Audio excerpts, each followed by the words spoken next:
बिस्मिल्लाहिर्रहमानिर्रहीम। Students, welcome to rigorous mathematics. Welcome to our channel. Students, आज हम first year mathematics Punjab textbook board की जो किताब है फर्स्ट ईयर की, उसका जो चैप्टर नंबर 4 है क्वाड्रेटिक्स या क्वाड्रेटिक इक्वेशन के नाम से, वहां एक एक्सरसाइज है 4.6। उसके क्वेश्चन नंबर 6 को हमने आज डिस्कस कर रहे हैं। अब इस क्वेश्चन में ऐसी क्या खास बात है कि हम specifically without giving any introduction या without starting the chapter in a formal way हम स्ट्रेट अवे इसी क्वेश्चन पर जंप कर गए। उसकी रीजन ये है कि there is some problem with this question. सालों साल से इस क्वेश्चन को डिफरेंट सोल्यूशन मैनुअल्स के अंदर एक ही अंदाज में किया जाता रहा है और कोई भी सोल्यूशन मैनुअल मेरी नजर से ऐसा नहीं गुजरा और ना ही कोई वीडियो लिंक मेरी नजर से ऐसा गुजरा कि जिसमें इस क्वेश्चन को with all perfect conditions solve किया गया हो। इस क्वेश्चन में मसला है क्या, हम इस चीज को सबसे पहले एक एग्जांपल के थ्रू समझेंगे कि आखिर इस क्वेश्चन के अंदर इशू आता क्या है। समहाउ एक एग्जांपल एग्जिस्ट करती है, यानी इस सेटअप के अंदर एक पर्टिकुलर इक्वेशन क्वाड्रेटिक ऐसी एग्जिस्ट करती है कि जो इस इक्वालिटी को सेटिस्फाई नहीं करेगी। ठीक है, अब अगर तो ये बात बिल्कुल दुरुस्त है तो फिर तो दुनिया जहान में इस किस्म की जितनी भी क्वाड्रेटिक इक्वेशंस इस अंदाज की जितनी भी एग्जिस्ट करती हैं, उनके जो दो रूट्स अल्फा और बीटा होंगे, they must satisfy this equality, अगर ये स्टेटमेंट ट्रू है। अब अगर ऐसी कोई एग्जांपल एग्जिस्ट करती है कि जो ऐसी क्वाड्रेटिक इक्वेशन है लेकिन इस इक्वालिटी को जो है वो वैलिड नहीं उतर रही इसके ऊपर, तो इट मींस कि इस क्वेश्चन का जो सोल्यूशन है या इस क्वेश्चन की जो वर्किंग है, there lies some problem with it. ठीक है, पहले हम वो एग्जांपल डिस्कस करते हैं कि जो बिल्कुल इस किस्म की है, इस किस्म की क्वाड्रेटिक इक्वेशन है मगर वो इस इक्वालिटी को सेटिस्फाई नहीं करती। फिर हम मूव करेंगे इस क्वेश्चन के सॉल्यूशन की तरफ कि किताबों में सॉल्यूशन मैनुअल्स में इस क्वेश्चन को जैसे किया जाता है हम उसको स्टार्ट लेंगे और बताएंगे कि कहां पर प्रॉब्लम पाई जाती है, यानी वो कौन सी साइड कंडीशंस हैं या ऐसी कोई साइड कंडीशन है भी या नहीं कि जिसके तहत ये रिजल्ट होल्ड करेगा। क्या आया ऐसी कोई कंडीशन मौजूद भी है कि नहीं, या सिरे से ही रिजल्ट एग्जिस्ट नहीं करता। तो इन तमाम चीजों को हम लेटर ऑन देखेंगे, लेकिन पहले हम उस पर्टिकुलर एग्जांपल को देखते हैं कि जिसके जो रूट्स अल्फा और बीटा होंगे वो सेटिस्फाई नहीं करते इस पर्टिकुलर इक्वालिटी को। अब इस क्वाड्रेटिक इक्वेशन में क्या खास बात है कि x का जो कोफिशिएंट है और जो जो कांस्टेंट टर्म है, दे मस्ट बी इक्वल, और x स्क्वायर के साथ p of course non zero होगा, वो कुछ भी हो सकता है। अगर हम कंसीडर करें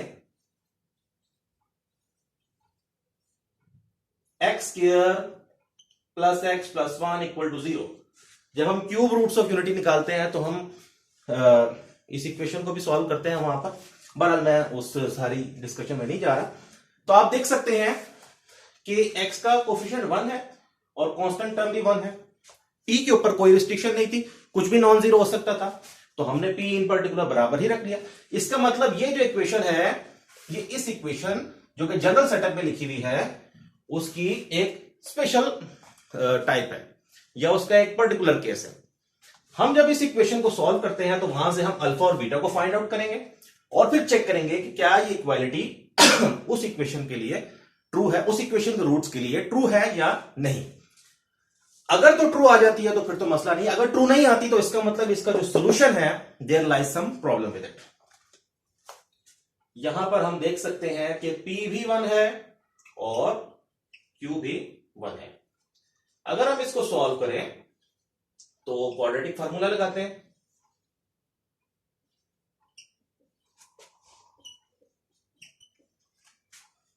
जो रूटीन की चीज है, तो x आपके पास आएगा -1 plus minus 1 minus 4 minus 3 over 2, यानी x की वैल्यू क्या है 1 plus minus square root 3 iota divided by 2।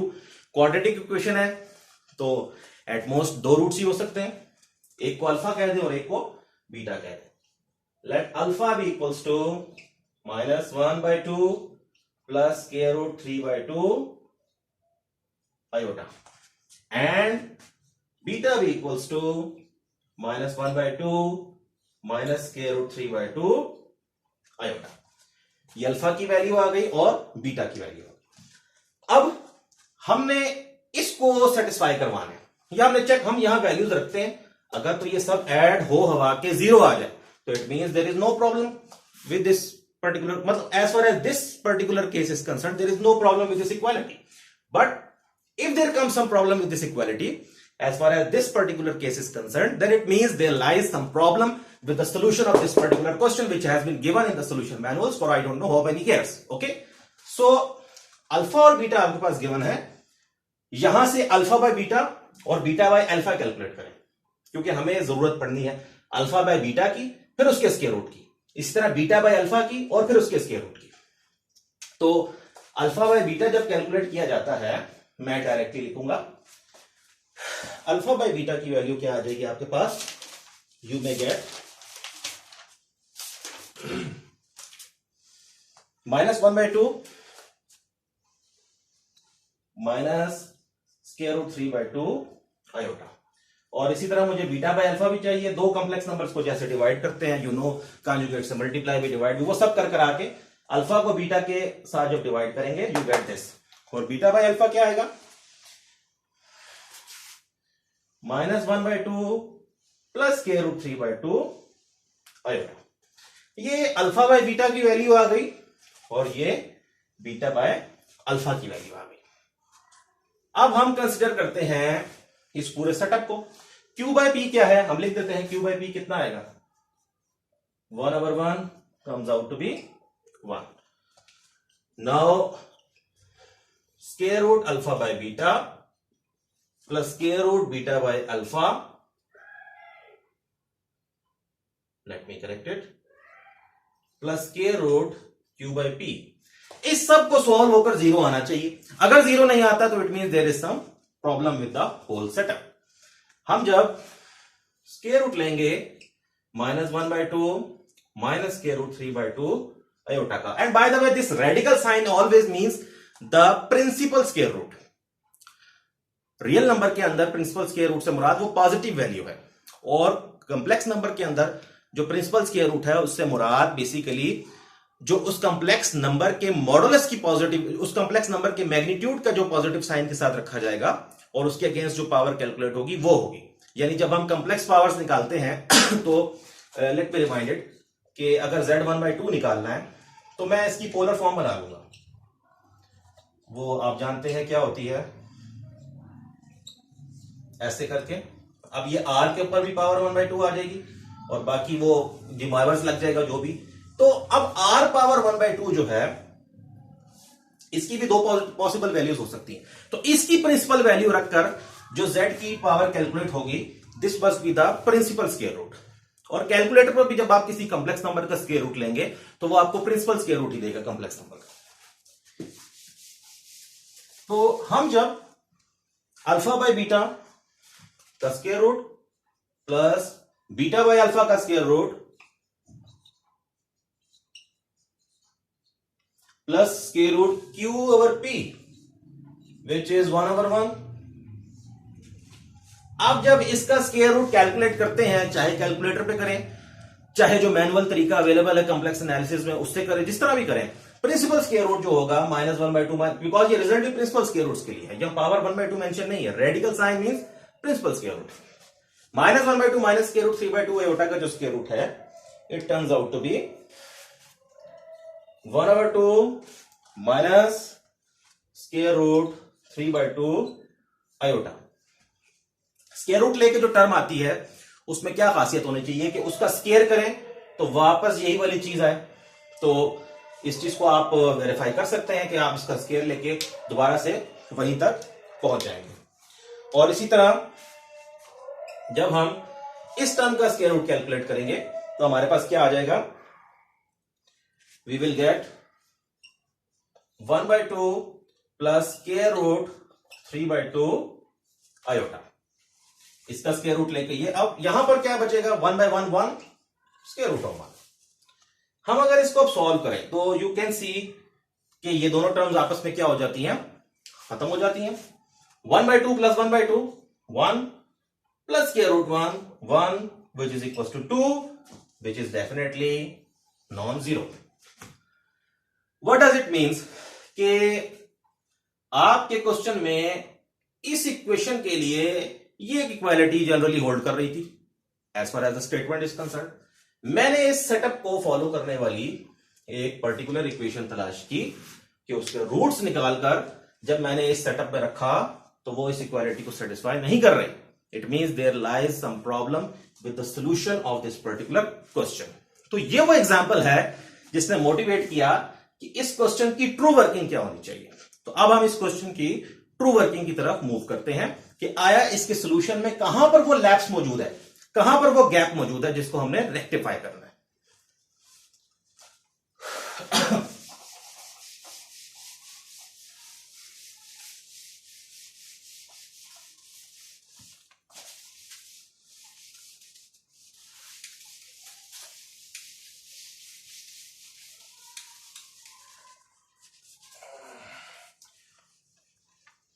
और उस गलती को रेक्टिफाई करके फिर हमने इसका ट्रू सॉल्यूशन भी देना। तो कम टुवर्ड्स द सॉल्यूशन। तो क्या दिया हुआ है आपको, given alpha beta with the roots of p x square plus q x plus q equal to 0। तो सम ऑफ रूट्स निकालने के लिए आप जानते हैं, इस चैप्टर में डिटेल से पढ़ चुके होंगे, अल्फा प्लस बीटा क्या है, minus times coefficient of x और कोफिशिएंट ऑफ एक्स स्क्वायर, और प्रोडक्ट ऑफ रूट्स क्या है, constant term over coefficient of x square. Okay, और यहां से स्क्वायर रूट अल्फा बीटा कितना आ जाता है, q by p square root. मैं ये जगह छोड़ रहा हूं जहां पे कुछ रफ मैंने करना होगा। ओके, ये मैं अभी वही सॉल्यूशन दे रहा हूं जो किताबों में आमतौर पे किया जाता है।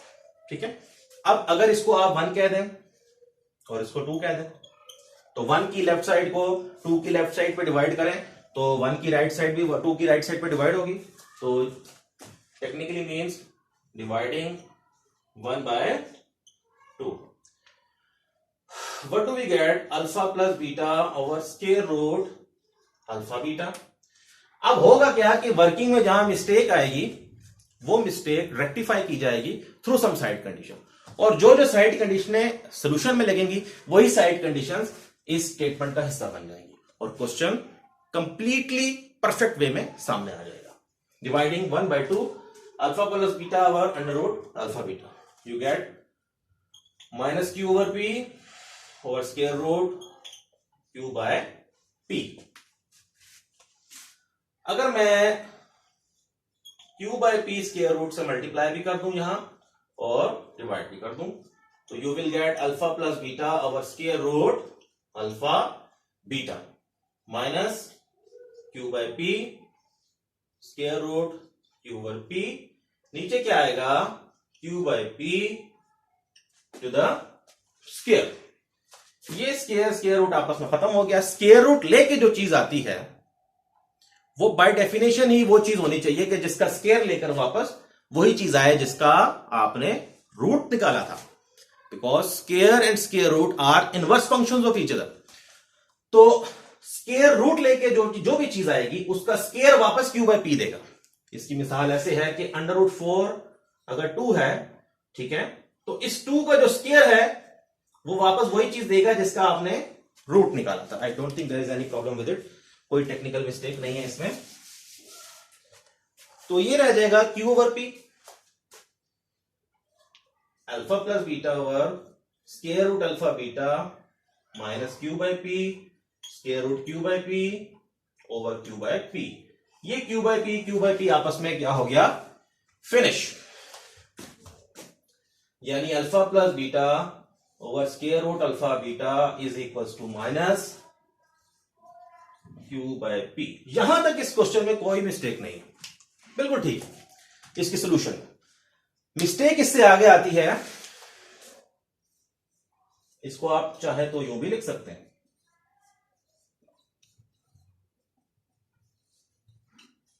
Like this.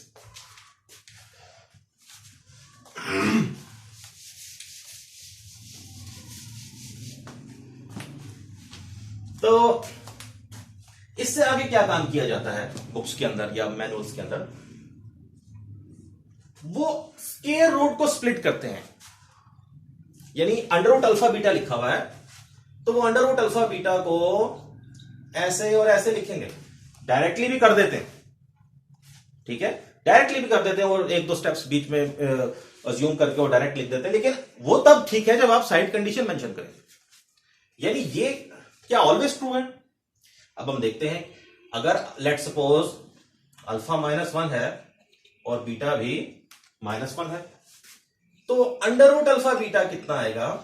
This will be -1 -1 which is 1, square root of 1 is 1।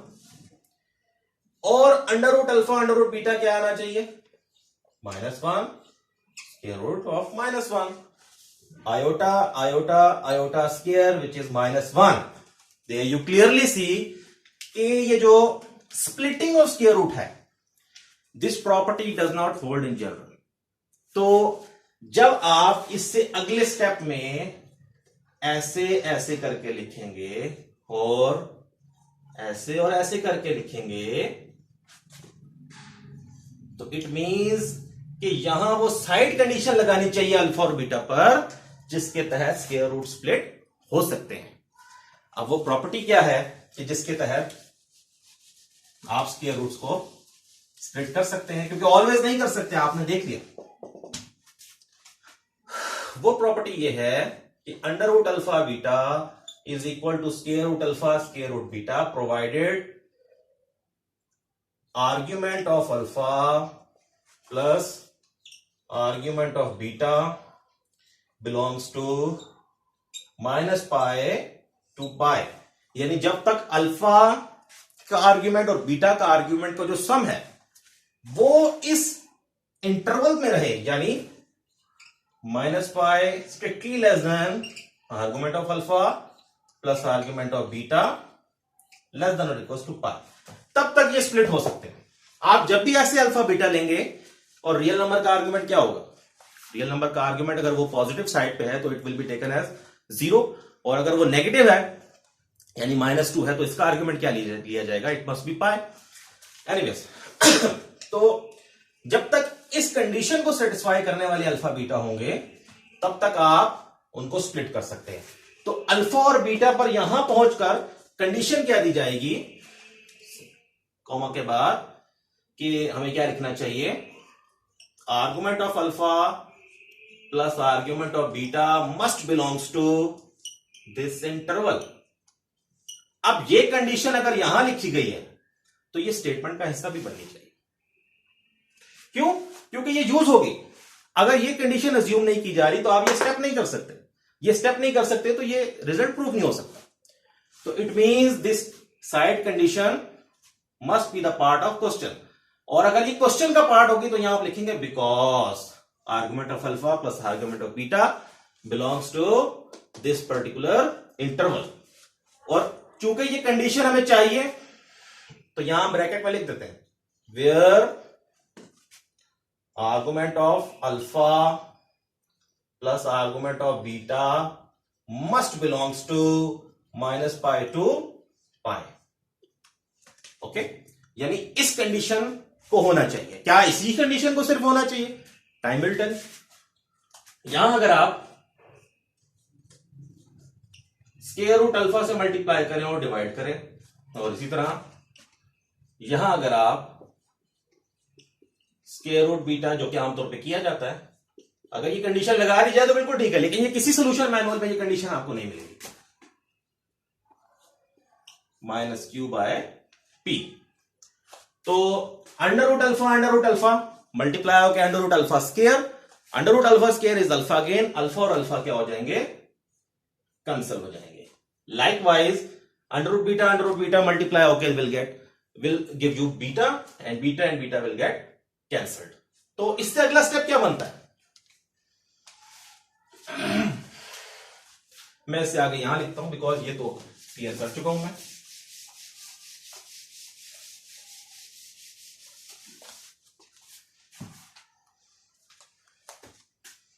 it implies square root alpha over square root beta plus square root beta over square root alpha is equals to minus times square root q over p. तो अगर तो question में ये shape होती, लेकिन यहां थोड़ी सी different shape है या ओवरऑल स्क्वायर रूट है. अब नॉर्मल रूटीन में फर्क नहीं किया जाता, but technically there lies a difference. जब तक आप पॉजिटिव नंबर्स के साथ डील करते हैं, you can manage this. There is no difference between these two things as far as the positive numbers are concern. But जब आप थोड़े जनरल किस्म के नंबर्स देखेंगे, नेगेटिव्स की तरफ जाएंगे या कॉम्प्लेक्स नंबर्स की तरफ जाएंगे, तो जिस तरह प्रोडक्ट में स्क्वायर रूट स्प्लिट नहीं होता, वैसे ही क्वोशिएंट के अंदर स्प्लिट नहीं होता. तो अगर तो सिर्फ यहां तक रिजल्ट होता तो ये एक कंडीशन गुड इनफ थी. इसी कंडीशन के तहत क्या हो जाता, आपका क्वेश्चन सॉल्व हो जाता. यानी अपने स्टेटमेंट के साथ सिर्फ ये कंडीशन रखते and you will get this result. और square root alpha over square root beta plus square root beta over square root alpha is equal to minus square root Q over P. But the problem is कि आपको ये result चाहिए. तो अब मैं splitting of square root when you are dealing with the quotients, वो property mention करूंगा. वो प्रॉपर्टी क्या है, लेट मी राइट दैट. यानी क्या अल्फा बाय बीटा हमेशा ऐसे स्प्लिट हो जाता है, स्क्वायर रूट ऊपर नीचे. Take alpha equals to -1 and beta equals to 1. अब जरा इस साइड को सॉल्व करें. तो अल्फा बाय बीटा क्या होना चाहिए, -1/1 कितना आना चाहिए, -1 which is iota and under root alpha और under root beta. What is this, ये आप क्या ले लेंगे अगर यहां सर -1 ओवर बीटा आप क्या रख लें अगर 1, sorry I think it is like this. अब ये होगा अल्फा 1 लें और बीटा -1 लें. Now alpha by beta 1 by -1, 1 over -1 solve करके क्या आ गया, आयोटा. लेकिन अगर अंडर रूट अल्फा और अंडर रूट बीटा को सॉल्व किया जाए तो you will get this 1 by iota. अब आयोटा और 1 बाय आयोटा बराबर नहीं है, यू नो क्वाइट वेल, क्योंकि आयोटा है और दूसरी तरफ आयोटा का मल्टीप्लिकेटिव इनवर्स है. तो ये सेल्फ इनवर्सेस नहीं होते हैं as far as multiplication is concern. इसको आप स्टैंडर्ड फॉर्म में लाने के लिए क्या कर सकते हैं, iota by iota square which is -1, तो माइनस आयोटा. तो एक इसका आंसर आयोटा आता है और इसका आंसर माइनस आयोटा आता है. इट मीन्स कि this property is not true in general.